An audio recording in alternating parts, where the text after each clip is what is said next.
ही नहीं। अगर राजनीति के लोग गलतफहमी पैदा कर लेंगे कि अब हम 5 साल के लिए निर्वाचित हो गए हैं, अब हमें किसी की सुनने की आवश्यकता ही नहीं है, तो ऐसे लोगों को अपने असहमति का हाथ ऊपर उठाना पड़ेगा दोस्तों।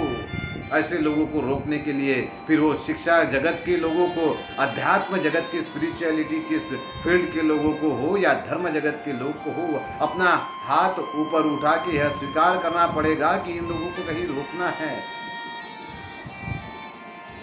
और हमारे राजनीतिज्ञों को भी यह सीखनी पड़ेगी बातें कि जिन्होंने हमें चुन के दिया उनकी बातें तो पहले सुननी पड़ेगी, नहीं तो बाद में फिर ये लोग भी बौखला जाते हैं चुनाव होने के बाद। बड़े बड़े नेता आज जहां बैठते हैं उसी राज्यसभा में पंडित जवाहरलाल नेहरू द्वारा नामित होकर चुनाव जीतकर हिंदी की कविता लिखने वाले बड़े कवि हमारे आदरणीय रामधारी सिंह दिनकर उसी पार्लियामेंट में बैठे थे। उसी समय जब हम चीन की लड़ाई हारे थे तो भारत के सबसे बड़े हीरो नेहरू जी के सामने राज्यसभा में खड़ा होकर उनकी शांति नीति के खिलाफ कविता पढ़ने का साहस उनके ही पार्टी के कांग्रेस के सांसद ने किया था।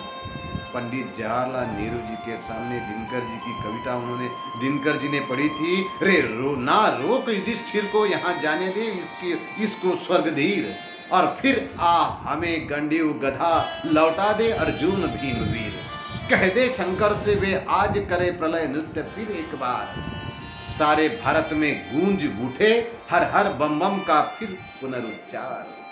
यह कविता राज्यसभा में पढ़ने का साहस कवि दिनकर में था और इसे सुनने का साहस आपके और हमारे तत्कालीन पहले प्रधानमंत्री पंडित जवाहरलाल नेहरू जी में था। राजनीतिक दलों में काम करने वाले आज के सभी नेताओं को आपस में इस बात पर चिंता करनी चाहिए कि क्या आज हमें इतना साहस है कि हम अपने बड़े नेताओं के सामने सत्य परिस्थिति बता सके, जनता जो कहना चाहती है वो बोल सके। इसीलिए राजनीति का धर्म पैदा कीजिए, धर्म की राजनीति मत कीजिए मित्रों। अगर कोई भी शासक अनाचारी है, अत्याचारी है और किसी योगी को, किसी साधु को, किसी तपस्वी को योग के, आयुर्वेद के लिए काम करते हुए किसी भी व्यक्ति को वो अपमानित करने के भगा देने की सोचता है, उस समय हमारे नेताओं को यहाँ तक का सोचना उनका ठीक है कि मैं शासन उखाड़ कर फेंकूंगा, लेकिन यह संकल्प गलत है कि इस शासन को उखाड़ फेंकूंगा और मैं इन्हें दूसरे लोगों को सत्ता पे बिठाऊंगा। यह गलत है। साधु का धर्म है कि वो राजनीति पर अनुशासन करे, राजनीति उस पर अनुशासन ना करे। आज जितने भी युवा मित्र मेरी यह बात सुन रहे हैं ना, आप एक दूसरे के साथ वैचारिक रूप से असहमत होइए, लेकिन आप इस बात को स्वीकृत कीजिए कि हम उस लोकतंत्र में पैदा हुए हैं जहां हमें बताया जा रहा है कि डेमोक्रेसी शब्द, लोकशाही जो शब्द है वो पश्चिम से, मतलब वेस्टर्न कल्चर से आया है। आज हमें बताया जाता है कि पश्चिमात्य विचारकों ने यह गणतंत्र हमें सिखाया है, पर आज से 2000 वर्ष पूर्व की बात है। कभी कालिदास जी ने विज्ञान शाकुंतलम नाम का एक संस्कृत ग्रंथ लिखा था मित्रों, जिसमें वर्णन आता है कि राजा दुष्यंत जंगल में गए, तब महर्षि कर्ण की बेटी शकुंतला से उनकी भेंट हुई, और भेंट होने के बाद शकुंतला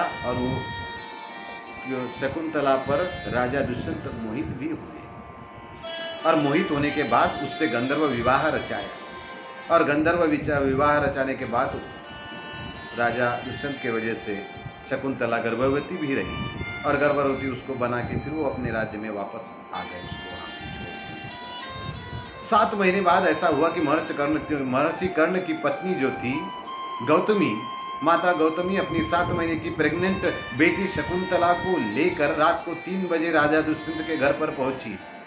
आगे कवि कालिदास जी लिखते हैं कि सबसे बाहर खड़े पहरेदार से माता गौतमी ने पूछा कि क्या है, राजा दुष्यंत का महल है?